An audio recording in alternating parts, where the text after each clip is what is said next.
Um, I want to tell my story. I want people to know.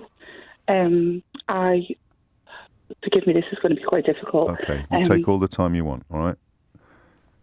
I was on a night out in the city. It wasn't Liverpool, it was in...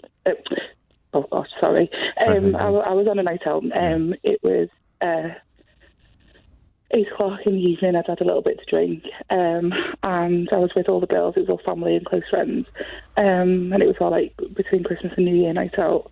And it was about 8 p.m. We started about 2 p.m. And I felt that I was starting to feel a little bit drunk, and I wanted to sober up a little bit. So there was a chip shop literally across the road from the club that we were in. So I assured everybody I'd be fine and nipped over to the chip shop just to get a portion of chips and try and just sober up a little bit so I could last the night. Sure.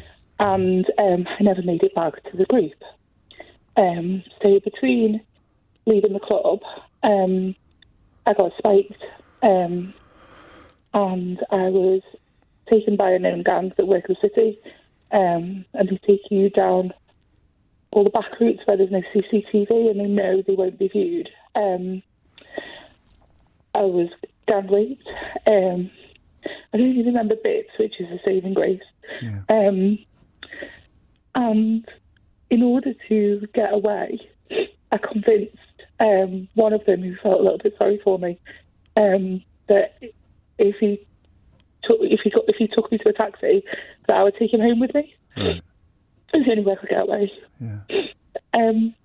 As soon as we got in the taxi, I freaked out, like absolutely freaked out, because I felt safe. I was in a taxi, and I was screaming, and I was saying to get this man out of the taxi. Yeah. And the taxi driver was just like, I don't know what's going on, mate, but you need to get out of the taxi right now, to this guy. Right. And then he got out of the taxi and he came back with a police officer because I'd been screaming, saying what they'd done to me. And he came back with a police officer, and it was a male white police officer. And I was hysterical. And he, because I was just so desperate to go home, I was like, I just want to go home. Yeah. Please let me go home. I just wanted to go home. He said, so what you're saying is you've had a row with your boyfriend and you don't want to press charges. Oh. And I said, no, that's not what I'm saying. What I'm saying is these men have done something terrible, but I can't deal with this. I need to go home. So he just went, yeah, you've had a row with your boyfriend and you're not pressing charges. And he gave his card to the taxi driver, and the taxi driver drove me home. I'd been robbed. My phone was gone. People had been trying to call me, but my phone was taken from me and everything. I got home. My husband was aware that I was missing, and the taxi driver knocked on the door to tell my husband what had happened, because he was obviously very concerned and didn't think the police officer had taken it very seriously. Right. And he wanted my husband to know what had happened. And he gave my husband the police officer's card.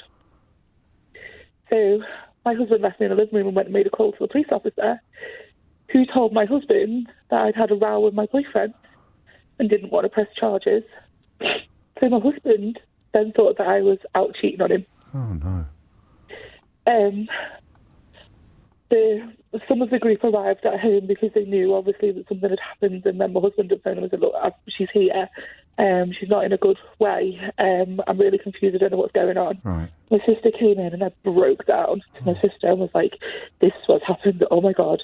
And she called the police from home, and that was a different police force to where I was. Okay. And they sent out a white lady and a lady of colour, and they were absolutely fantastic. And they said that it was very, very common, and we hear it a lot, that this other police force just dismiss women as hysterical and just don't do anything and just want them out of the city so that they don't have to deal with it. If there was an opportunity to catch them, it was missed. I obviously had to go through rape services and try and explain what had happened as best I could. They could find my sister on CCTV looking for me, but they couldn't find me because obviously they know the routes. This is a gang that is in operation. They do it as sort of sport, perhaps. And the police know. they know about it because they told me they know about them. And if that one officer had dealt with me differently at the time, perhaps they would have been caught. Perhaps other women wouldn't have to go through this. If you've been honest, perhaps I'd still be married. So, I mean, I've got a lovely partner now, so it's okay. I'm now divorced. I've got PTSD. I don't go out because I'm too scared. Because if something happens, the people that you need to help you when something happens don't help you. I'm astounded by your courage in making this call and telling this story, and the power that you wield in making other people sit up and realise what is real and what does happen out there. And if you don't want to answer any of my questions, Sue, that's absolutely fine. But how does PTSD, bearing it in mind that you suffer from post-traumatic stress disorder, when you learn of police officers exchanging the sort of messages that Sadiq Khan... The whole Sarah Everard thing I found really triggering. And I had a huge PTSD attack that day. I couldn't actually calm myself down, and I had to call through to a crisis team to help calm me down. And even though that didn't happen to me, it was almost as if it put me back there. Of course. Knowing that they make jokes about rape is vile. It's absolutely vile. Like, they must have sisters, mums, daughters, nieces that they would want to protect. This is the reality of it. This is what happens. What was your attitude to the police before that night, Sue? I thought that they could be relied upon. I thought that if I found a police officer, I would be safe. And you had there was no comeback on this, or no disciplinary action taken against that officer? No. Nothing. Gosh. Absolutely nothing. I think you're amazing telling that story. I really do. Thank you. Don't feel amazing. No, well, I dare say you don't, but you would have touched and helped a lot of people in sharing My story is not unique. That's the scariest thing. It is not unique. It is so much more common than you think.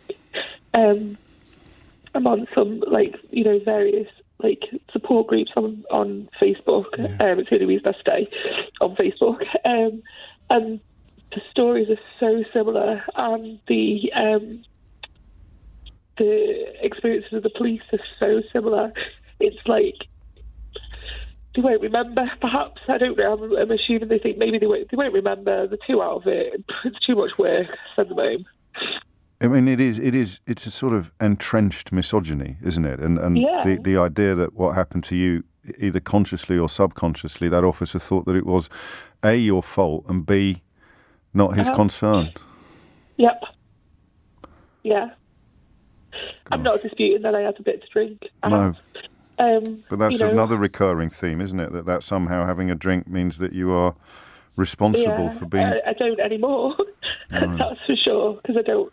I feel like I need to be fully aware of everything that's going on at all times now, but to the point that it's... I'm hyper alert and kind of watching everything, I do know. Well, I only know because you're telling me. I haven't walked a single step in your shoes. What I mean...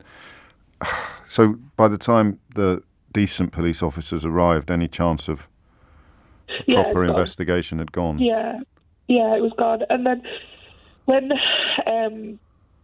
they wanted me to kind of drive around with them and see if we could locate where it was, and I was not in a good place, and I just freaked out straight away and said, I can't deal with it. I literally can't deal with it. And I asked them to level with me, and I said, okay, look, just level with me. Let's assume we find them. Let's assume I can remember where it was. Let's assume that you locate these people. They're going to say I said it was okay, and I'm going to say I said no, it wasn't, or wasn't capable of saying anything, And the lady said, yes, that's true. And I said, well, how how would there be any proof? And they said, well, then we'd have to prove that you were incapable of giving consent. And I was like, okay, so that's why they take, your blood to check the alcohol levels and so on. And they were like, so we could argue that you were unable to give consent because you were drunk and you'd been spiked. And then, but it was ultimately a case of, so it'd be their word against mine. So realistically, if I go through all this, what are the chances of a conviction? Let's assume everything falls right and we're able to locate them, identify them. I wouldn't have been able to identify them. No. Completely impossible.